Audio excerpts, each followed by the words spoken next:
homestand. Well, Matt, our heroes returned from the road, a 2-1 road trip where they had three comeback efforts, two of them successful, and they fell behind again. But this time, Matt, it's tough. The Blues were down 2-0 to the Minnesota Wild on their fifth shot allowed.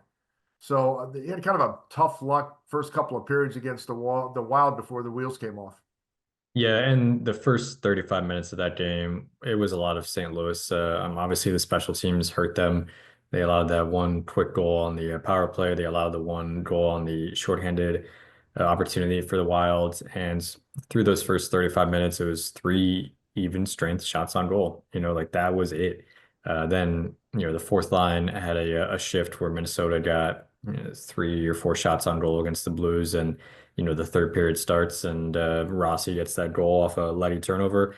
And that was basically it. I mean, this is kind of the danger that they run when they play, so many games from behind. Maybe you're winning the possession battle, but you're not winning on the scoreboard. You fall behind, and suddenly the other team figures it out, and there goes your opportunity to kind of make a little bit of a push. So, honestly, Tuesday's game didn't really strike me as that different from the other ones. When you see, Seattle, you played half a good game, and San Jose, you played two-thirds of a good game. In Vegas, like maybe a half, like they started the show a little bit something in the third, a little bit in the first, and then on Tuesday, you maybe counted as half of a good game. So more of the same, and it's just kind of a difference to me what the order is of those good spells and bad spells. We've seen them a lot this season, and they just happen to happen at different times of the season, it seems, or different times of the game, it seems.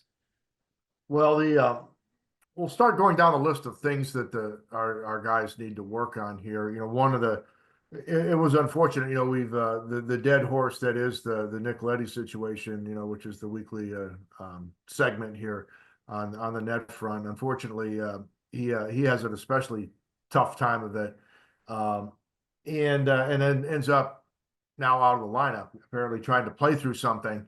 And I don't know how much that contributed to. Bannister didn't want to speculate how much that contributed to some of the mishaps that occurred. But as a result, Ryan Suter, who's played very well, despite being like a 900 years old, is going to get a chance to fill in and log tough minutes with Colton Parayko for at least one game. Yeah, so just quick news on the Nick Leddy front, out against the Islanders with a lower body injury. Drew Bannister still called him day to day.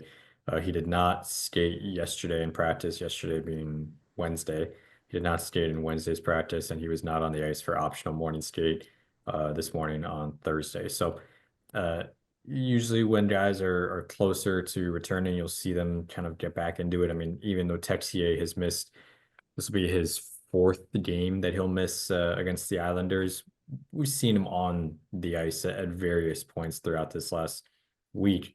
So we'll be curious to see when Nick Leddy reappears on the ice and when he's ready to go again for the Blues. And, as you mentioned, we've talked about this before. It's just a role that he hasn't played and hasn't been asked to do throughout his career, and that's coming to a shutdown role and kill penalties and face top lines.